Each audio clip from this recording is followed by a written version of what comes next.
नमस्कार, राजस्थान स्पेशल में आप सभी का स्वागत है। मैं हूं आपके साथ नलिनी सिंह पालवाल। बुलेटिन की शुरुआत करते हुए खबरों में आगे बढ़ते हुए बता दूं कि अलवर शहर एसीबी ने एक बार फिर से भ्रष्टाचारियों पर शिकंजा कसा है, जिसको लेकर जिला आबकारी के सुरेश कुमार को रिश्वत लेते हुए ट्रैप किया गया।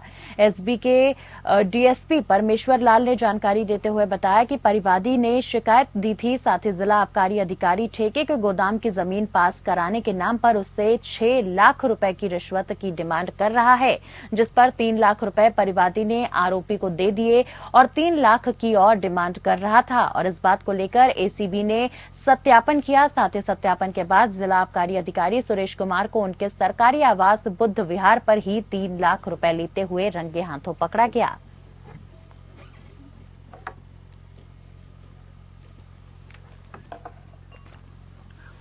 खबर पर ज्यादा जानकारी के साथ संवाददाता रूप नारायण सांवरिया इस वक्त हमारे साथ राजस्थान से फोन लाइन के जरिए जुड़ चुके हैं। रूप नारायण, देखिए, भ्रष्टाचारियों पर शिकंजा कसने का पूरा मामला है और जिला आबकारी के सुरेश कुमार को रिश्वत लेते हुए रंगे हाथ पकड़ा गया है। क्या है पूरा मामला, दर्शकों को बताएं। देखिए नालिनी, ये जो है आबकारी विभाग से जुड़ा मामला है। आबकारी विभाग के तहत जो है एक ठेके लाइसेंसधारी ने जो है अपने गोदाम को नक्शा पास करवाने का प्रयास किया, तो उस पर जो है आबकारी अधिकारी जो आरएसपी है सुरेश कुमार, उन्होंने जो है यहाँ पे उनसे 6 लाख रुपए मांगे रिश्वत के। तो उसने जो है परिवार दिया और परिवार देने के बाद जो है ट्रेस किया गया और सत्यापन करने के बाद ये क्लियर हुआ कि हाँ वाकई वो पैसे मांग रहा है। उसके बाद जो है एसीबी ने ट्रैप किया और ट्रैप करते हुए रंगे हाथों अधिकारी को यहाँ पे पकड़ा है। जी नालिनी जी, आगे भी खबरों के साथ आप रूप नारायण लगातार अपडेट्स के साथ खबरों पर बने रहिए हमारे साथ। खबरों में आगे बढ़ते हुए बता दूं कि खबर हनुमानगढ़ के टिब्बी क्षेत्र से है, जहां टिब्बी पुलिस ने फर्जी दस्तावेज तैयार कर खुद को भूमि का मालिक बताकर बेचने वाले गिरोह का पर्दाफाश किया है। पुलिस ने मुख्य आरोपी सहित गिरोह के 4 सदस्यों को गिरफ्तार किया। टिब्बी पुलिस पकड़े गए आरोपियों से धोखाधड़ी करने संबंधी मामलों की पूछताछ में जुटी हुई है। साथ ही आरोपी गरीब और जरूरतमंद लोगों की जमीन दिखाकर उसके बाद खुद ही भूमि के मालिक और गवाह बनकर पैसे हड़प लेते थे। एसपी सांगवान ने अपील जारी करते हुए कहा कि ऐसे गिरोह से सावधान रहें। टिब्बी पुलिस ने सूचना के आधार पर 4 लोगों को फर्जी लिखा पढ़ी करवाते रंगे हाथों गिरफ्तार कर लिया है। लगातार खबर पर रूप नारायण सांवरिया हमारे संवाददाता बने हुए हमारे साथ। रूप नारायण, टिब्बी पुलिस ने फर्जी दस्तावेज तैयार कर खुद को भूमि का मालिक बताकर बेचने वाले गिरोह का पर्दाफाश किया है। ये गिरोह किस प्रकार से काम करता था और इसकी गिरफ्तारी कैसे हुई, दर्शकों को बताएं। ये आदाराम जो पुत्र सुखराम नाम का जो व्यक्ति था ना, कि इसने जो है पुलिस में मामला दर्ज करवाया। इसको शक हुआ ये 5 बीघा जमीन खरीदने के लिए आया था, तो इसको जब शक हुआ तो इसने पुलिस में मामला दर्ज करवाया। पुलिस ने आरोपियों को 151 में गिरफ्तार किया। पहले 151 में गिरफ्तार करने के बाद जब उनसे पूछताछ की गई तो मामला जो है बड़ा मामला यहाँ उजागर हुआ और बड़े मामले के चलते जो है पुलिस के भी कान खड़े हो गए। उसने पूरा प्रयास किया और तहकीकात की, तो एक्चुअली ये लोग जो है जमीन किसी और की है, जमीन बताकर उसके फर्जी कागजात बनवाते थे, नामांतरण अपने नाम का दिखाते थे और उस जमीन के मालिक बनकर वो जो है सामने वाले से धोखाधड़ी करते थे। और धोखाधड़ी के चलते ही यहाँ पे जो है 5 बीघा की धोखाधड़ी इन्होंने की और उसी के तहत जो है पहले पुलिस ने 151 में गिरफ्तार किया। उसके बाद जो है इन लोगों को यहाँ पे अन्य जो सम्मत धाराएं हैं, विधि सम्मत धाराएं हैं, उन धाराओं के तहत जो है अब पुलिस उनसे और पूछताछ कर रही है कि हो सकता है कि ऐसे मामले लूट के जो है इन्होंने कहीं और किए हो, तो पुलिस जो है पूरी पड़ताल इसमें कर रही है। जी, आगे की खबरों के साथ भी आप लगातार रूप नारायण आप बने रहिए हमारे साथ।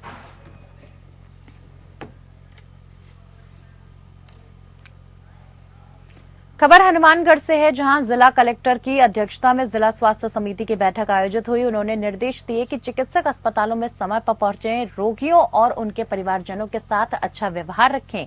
इसमें लापरवाही बर्दाश्त नहीं की जाएगी। उन्होंने कार्यों में अनावश्यक देरी करने वालों पर सख्त कार्यवाही के निर्देश भी दिए। उन्होंने कहा कि राजकीय अस्पतालों में निःशुल्क दवा और जांच सुविधाएं उपलब्ध हैं, पर हमारा प्रयास रहे कि लोग स्वस्थ जीवन शैली अपनाने के लिए प्रेरित हों। उन्होंने कहा कि जिले वासियों का अच्छा स्वास्थ्य और गुणवत्तापूर्ण उपचार हमारी सर्वोच्च प्राथमिकता है। इसके लिए चिकित्सक सेवा भाव और संवेदनशीलता के साथ मरीजों का उपचार सुनिश्चित करें, साथ ही स्वास्थ्य सेवाओं के उन्नयन से जुड़े कार्यों को बढ़ावा दें। उन्होंने कहा कि जिले को स्वास्थ्य सूचकांकों में अग्रणी बनाने के लिए चिकित्सा व्यवस्थाओं को अधिक सुदृढ़ करने के लिए प्रशासन पूरी तरीके से प्रतिबद्ध है।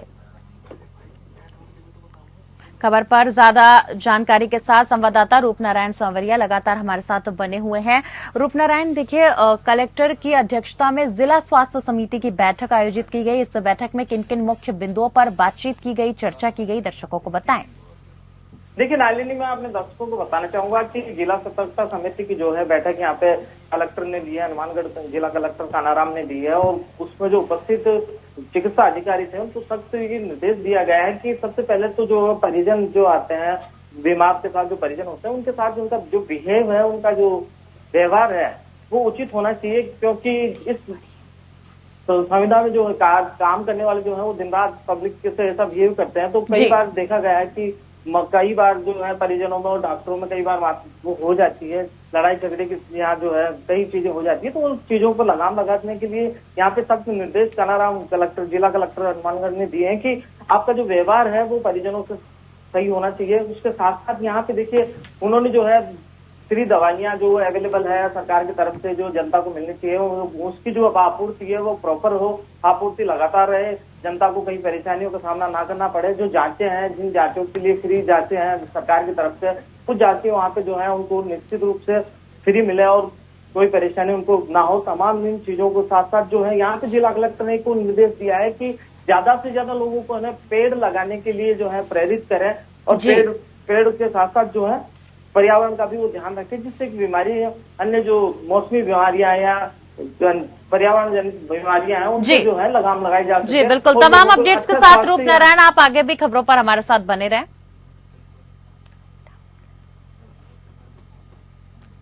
खबर जोधपुर से है। जोधपुर में एक्सपो कंपनी गोबर से कंप्रेस्ड बायोगैस और ऑर्गेनिक फर्टिलाइजर का निर्माण किया जाएगा। ये जानकारी निर्देशक जालाराम विश्नोई ने एक प्रेस वार्ता करके मीडिया को बताई कि उन्होंने बताया कि आजकल गैस का उपयोग बढ़ता जा रहा है। हमारा मिशन हरित क्रांति को बढ़ावा देना है। जो गाय का गोबर वेस्ट जाता है उसको हम मूल्यवान संसाधन में परिवर्तित करेंगे, जिससे कि भारतीय अर्थव्यवस्था को भी मजबूती मिलेगी। आधुनिक तकनीक और भारत सरकार की नीतियों के माध्यम से उच्च क्वालिटी सीएनजी गैस का उत्पादन जोधपुर में शुरू होने जा रहा है, जो कि घरों में, उद्योगों तथा परिवहन में प्रदूषण रहित काम करेगी। खबर पर ज्यादा जानकारी के साथ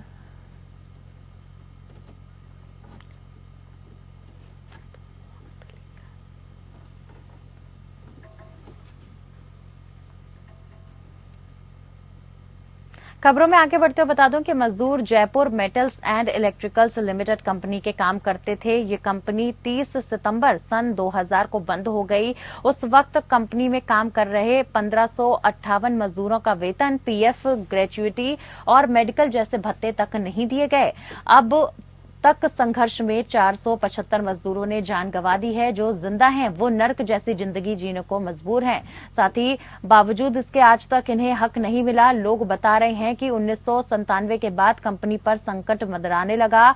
कर्मचारियों का पीएफ जमा नहीं होता था, साथ ही तनख्वाह टाइम से नहीं मिलती थी। हक की लड़ाई लड़ते लड़ते 475 मजदूर जान गंवा चुके हैं और 6 मई को सुप्रीम कोर्ट में एक बार फिर इस मामले की सुनवाई है। इसमें वर्तमान सरकार समझौते से जुड़ा नया मसौदा प्रस्तुत कर सकती है। साथ ही मजदूर संघ 2007 में हुए समझौते के अनुसार 68 करोड़ 35 लाख का मुआवजा 9% ब्याज के साथ मांग रहा है। पहली कैटेगरी उन पुराने श्रमिकों की है जिनकी कंपनी बंद होने के समय 2 से 3 साल की सर्विस बाकी थी। दूसरी उन मजदूरों की है जिन्होंने 10 से 15 साल नौकरी की है। वहीं तीसरी श्रेणी में वो लोग हैं जिनकी नौकरी को 10 साल हो चुके हैं और उनके रिटायरमेंट में लंबा समय बाकी है।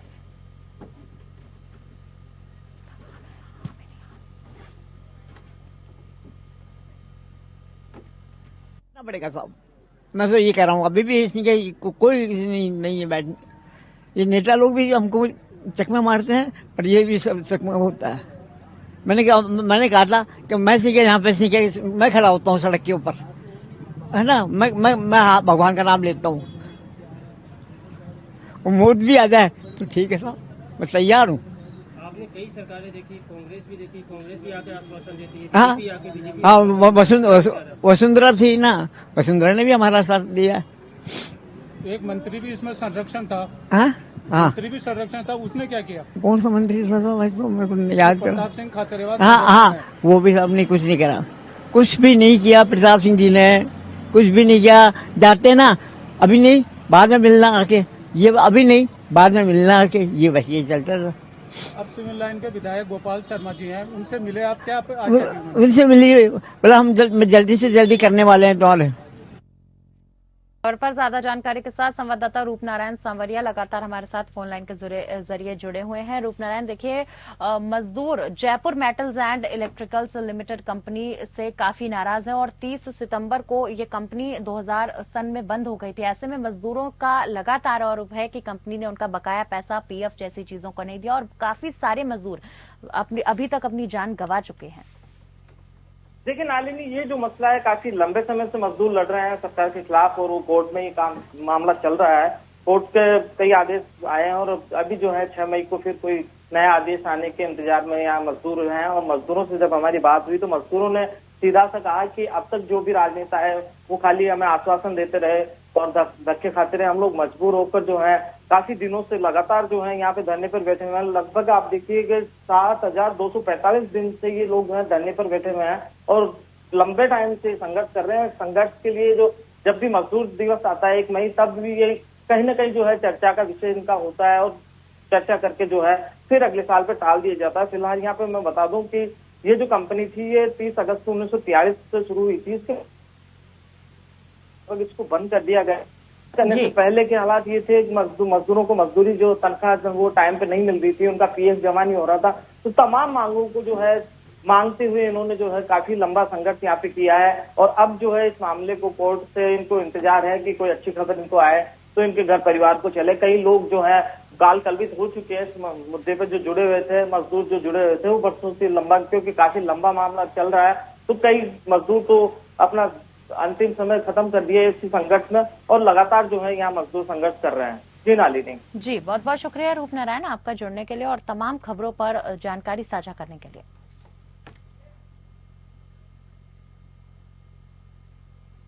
खबरों में आगे बढ़ते हुए बता दूं कि मारवाड़ जंक्शन के चिरपटिया गांव में बिना ग्राम के तालाब और नाड़ी क्षेत्र से अवैध खनन करते पाए जाने पर मारवाड़ जंक्शन थाना पुलिस ने जेसीबी सहित डंपर वाहन को पुलिस ने जब्त किया है। साथ ही गांव में एक प्रॉपर्टी डीलर ने अवैध रूप से काटी गई एक आवासीय कॉलोनी में भर्ती डालने के लिए बीते लंबे समय से तालाब और नाड़ी से अवैध खुदाई करवा रहा था। साथ ही ग्राम पंचायत सरपंच ने मारवाड़ जंक्शन थाना में शिकायत दर्ज करवाया और पुलिस ने कार्यवाही करते हुए नदी क्षेत्र से एक जेसीबी और एक डंपर वाहन को जब्त कर लिया है।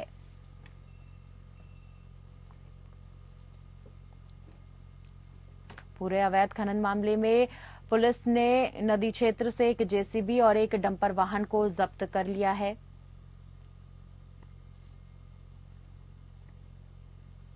अवैध खनन मामले में पुलिस की बड़ी कार्यवाही। मारवाड़ जंक्शन में अवैध खनन का मामला सामने आया, जहां पुलिस ने तत्काल त्वरित कार्यवाही करते हुए डंपर वाहन सहित जेसीबी को जब्त कर लिया है।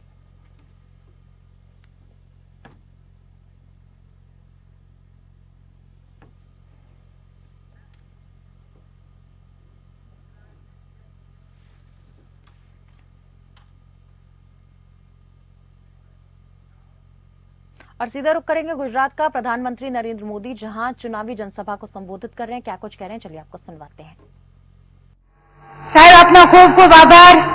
આપના ઉર્જાવાન ઉદ્બોધન અમારા કાર્યકર્તાઓને જો મને જુસ્સો પ્રદાન કર્યો છે। આપણે બધા આપણી જગ્યા ઉપર ઊભા થઈને સાહેબને વચન આપીએ કે સાહેબ આપે જે અપેક્ષા રાખી છે અમે પૂરી કરીશું। બોલો ભારત માતા की, ભારત માતા की। આજની સભાને આભાર વિધિ કરવા માટે હું મોરબી જિલ્લાના પ્રમુખ આદરણીય શ્રી રણછોડભાઈને વિનંતી કરીશ કે આપ આભાર વિધિ કરશો।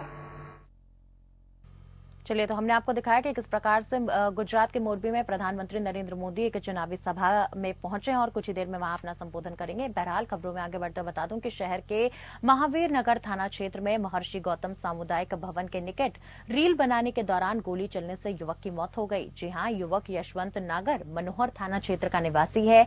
वो अपने दोस्त के यहाँ आया था। बताया जा रहा था कि यशवंत नागर अपने दोस्तों के साथ रील बना रहा था।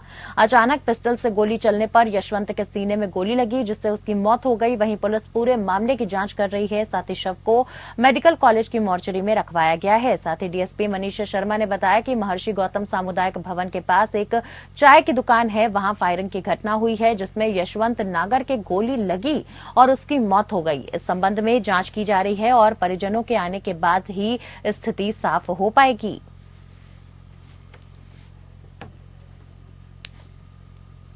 देखिए, महर्षि गौतम सामुदायिक भवन है, उसके पास एक चाय की खड़ी है, उसके पास एक फायरिंग की घटना हुई है, जिसमें यशवंत नागर नाम के व्यक्ति को गोली लगी है, जिसको डॉक्टरों ने मृत घोषित कर दिया और इसके संबंध में हम आगे अनुसंधान कर रहे हैं, कार्रवाई कर रहे हैं। कुछ कारण अभी कारण की तलाश की जा रही है। जो भी इस घटना में इन्वॉल्व थे, उसके संबंध में अनुसंधान जारी है। राजस्थान के कोटा में देश भर से छात्र छात्राएं कंपटीशन की तैयारियां करने आते हैं, लेकिन कोटा में आत्महत्या की घटनाएं थमती हुई नजर नहीं आ रही हैं। जी हां, मंगलवार को एक और छात्र यहां फांसी के फंदे से लटक गया। जानकारी के मुताबिक छात्र कोटा में नीट परीक्षा की तैयारी कर रहा था। छात्र का शव उसके कमरे में फंदे से लटका हुआ मिला। छात्र ने सुसाइड नोट में ये कदम उठाने के लिए अपने पिता से माफी मांगी है। मृतक धौलपुर का रहने वाला बताया जा रहा है। साथ ही कमरे में फंदे से लटका मिला छात्र का शव कोटा में रहकर कर रहा था नीट परीक्षा की तैयारी। छात्र धौलपुर का रहने वाला बताया जा रहा था। जनवरी से अप्रैल तक 4 माह गुजरने के बाद 10वां आत्महत्या का मामला कोटा से सामने आया है।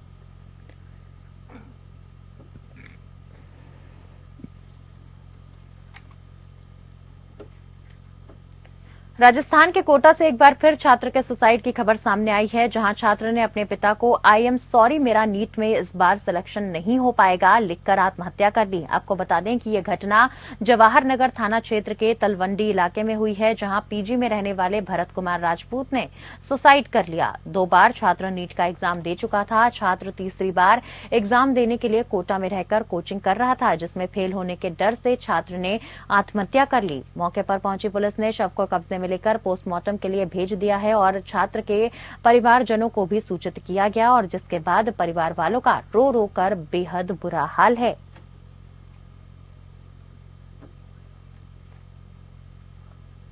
खबर पाली से है। पाली में देर रात को ड्राइवर को नींद की झपकी आने से ट्रेलर असंतुलित होकर सड़क किनारे पलट गया। हादसे में ट्रेलर में आग लग गई, जिससे ड्राइवर जिंदा जल गया। मृतक की बॉडी पुलिस ने बांगड़ हॉस्पिटल की मोर्चरी में रखवाई। जानकारी के अनुसार हादसा सुबह पाली जिले के गुड़ा एंदला थाना क्षेत्र के रामपुरा की डाढ़ी के निकट हुआ। संभवतः ड्राइवर को नींद की झपकी आने से ट्रेलर असंतुलित होकर सड़क किनारे पलट गया। हादसे में ट्रेलर में आग लग गई, जिसमें ड्राइवर जिंदा जल गया। साथ ही मृतक की पहचान अजमेर जिले के मसूदा निवासी आमिर खान के रूप में हुई है। वहीं पुलिस ने मृतक के परिजनों को सूचना दी और बॉडी बांगड़ हॉस्पिटल की मोर्चरी में रखवाई है। हादसा सुबह करीब 4 बजे हुआ।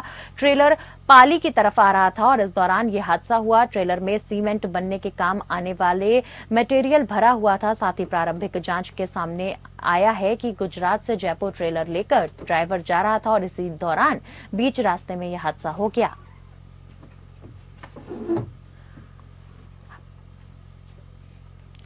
कोटपुतली बहरोड जिले के मांडन थाना क्षेत्र के कांकर गांव की पहाड़ी पर अज्ञात कारणों के चलते आग लग गई। तेज हवा के चलते आग काफी क्षेत्र में फैल गई।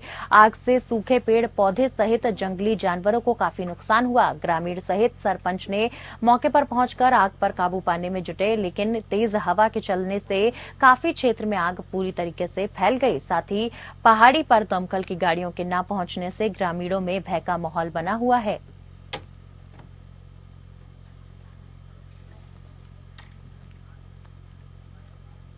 थाना गाजी समीप गूड़ा गांव के अंदर पहाड़ी में पेड़ से 23 साल के युवक का 4 दिन पुराना शव लटका मिला। जी हां, बकरी चराने वाले लोग जब जंगल में बकरी चराने गए तो उन्होंने पेड़ से लटका शव देख थाना गाजी पुलिस को सूचना दी। सूचना पर उप निरीक्षक रमेश चंद, हेड कांस्टेबल दिनेश कुमार की टीम मौके पर पहुंची। साथ ही शव को पेड़ से उतारा और युवक की शिनाख्त थाना गाजी थाने में गुमशुदगी के आधार पर दर्ज कराई गई। मौके पर मृतक के भाई राजू ने शव को शिनाख्त की। ललित के बारे में परिजनों ने बताया कि वो कुछ दिन से अवसाद में था और बिना बताए घर से लापता हो गया था। पुलिस ने शव को जब्त कर थाना गाजो अस्पताल में पोस्टमार्टम करवाकर परिजनों को सुपुर्द कर दिया है। और अशोक गहलोत क्या कुछ कह रहे हैं, चलिए सीधा रुख करते हैं, आपको सुनवाते हैं। ये जो इस प्रकार से ये राजनीति कर रहे हैं ना महासभा के बाद में, वो खतरनाक है। Thank you sir.